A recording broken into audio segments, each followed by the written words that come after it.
Ipin, butang apa ni?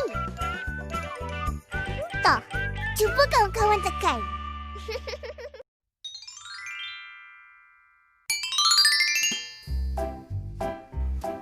Assalamualaikum warahmatullahi wabarakatuh. Ahlan wa sahlan wa marhaban fi hadhil qanah. Selamat datang di channel Bahasa Arab dan Khazanah Islam. Kaifa ahwalukum? Bagaimana kabar kalian teman-teman semua? Semoga dalam keadaan sehat selalu ya. Baiklah, pada kesempatan kali ini kita akan membahas tentang apa itu TOEFL.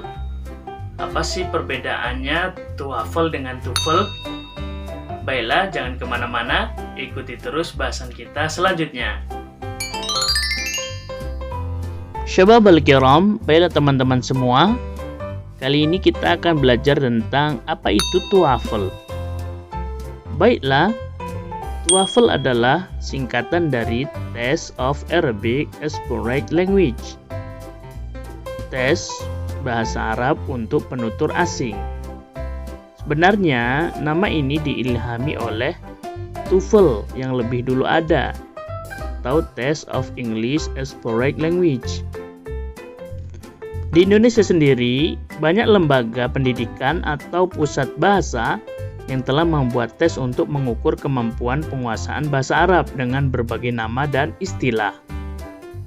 Kita bisa menjumpai di berbagai kampus yang ada di Indonesia yang telah menyelenggarakan tes penguasaan bahasa Arab.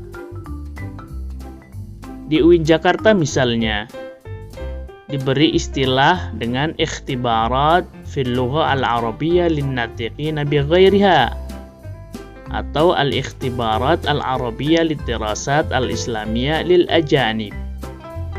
Kalau di UIN Jogja ada ikhtibar kafa'atil lugha al-arabiyyah. Kalau di UIN Malang, istilahnya adalah al-ikhtibarat fil lugha al-arabiyyah lil-ajanib. Kalau di UIN Semarang, ikhtibar ma'ayir kafa'atil lugha al-arabiyyah. Sementara di UIN Surabaya adalah Al-Arabiya Test yang bekerja sama dengan Al-Arabiya Institute. Biasanya TOEFL atau dengan nama istilah yang lainnya berfungsi untuk mengukur kemampuan berbahasa Arab siapapun yang ingin melanjutkan studi baik ke jenjang S2 maupun S3 atau bahkan ke luar negeri. Oleh karena itu, salah satu persyaratan yang dipersyaratkan untuk melanjutkan studi ke luar negeri adalah dengan melampirkan sertifikat penguasaan salah satu bahasa asing yang dikuasai, misalkan bahasa Inggris atau bahasa Arab. Oleh karena itu, tujuan utamanya diadakan TOEFL atau adanya TOEFL adalah sebagai instrumen untuk mengukur penguasaan bahasa Arab kita, sejauh mana penguasaan bahasa Arab kita selama ini. Yang kedua adalah dalam rangka untuk menumbuhkan kesadaran akan organisasi bahasa Arab sebagai media utama studi Islam dan sains.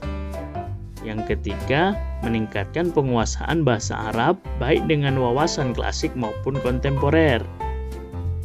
Baiklah teman-teman, selanjutnya kita akan mencoba melihat spesifikasi TOEFL. TOEFL kurang lebih terdiri dari 150 soal dengan rincian.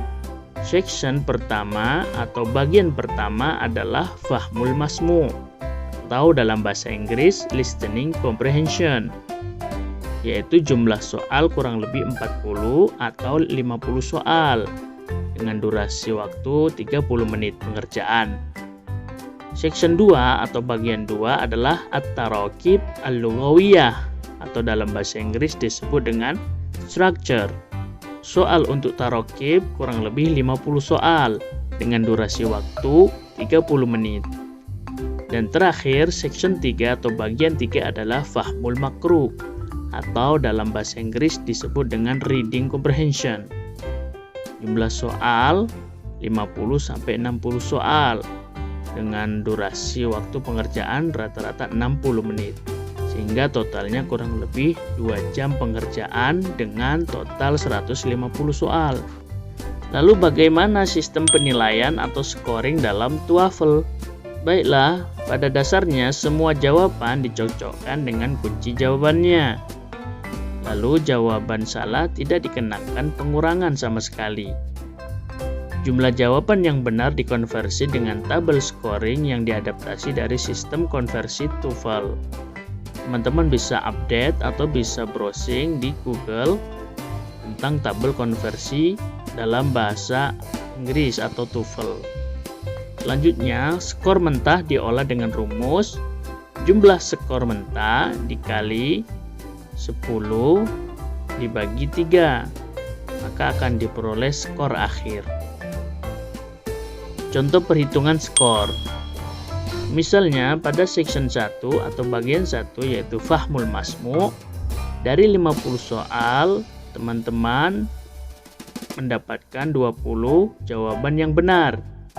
Maka setelah dikonversi menjadi 45. Selanjutnya section 2 yaitu Tarokib atau structure, dari 50 soal teman-teman benar 25 soal. Maka setelah dikonversi menjadi 49. Selanjutnya section 3 yaitu Fahmul Makru atau reading comprehension, dari 50 soal teman-teman benar 30 soal. Setelah dikonversi menjadi 48. Maka nilai konversi di jumlah totalnya yaitu 142. Dengan menggunakan rumus yang telah kita paparkan di awal, jumlah skor mentah yaitu dikali 10 dibagi 3, maka akan diperoleh skor akhirnya. Misalnya 142 dikali 10 dibagi 3 sama dengan 473. Itulah skor akhir yang teman-teman peroleh. Baiklah teman-teman, itulah sekilas tentang apa itu TOEFL dan untuk apa TOEFL diadakan. Syabab al-kiram, baiklah teman-teman semua, bagaimana kalian sudah paham kan apa perbedaan TOEFL dengan TOEFL? Untuk apa sih TOEFL itu? Baiklah, sekarang kalian tahu kan pentingnya TOEFL atau penguasaan bahasa Arab. Semangat terus belajar bahasa Arabnya, berlatih dan berlatih terus-menerus supaya kalian semua dapat skor yang paling tinggi dan dapat meraih cita-cita untuk studi ke luar negeri. Sampai jumpa di video berikutnya. Ila liqa, ma'assalamah. Assalamualaikum warahmatullahi wabarakatuh.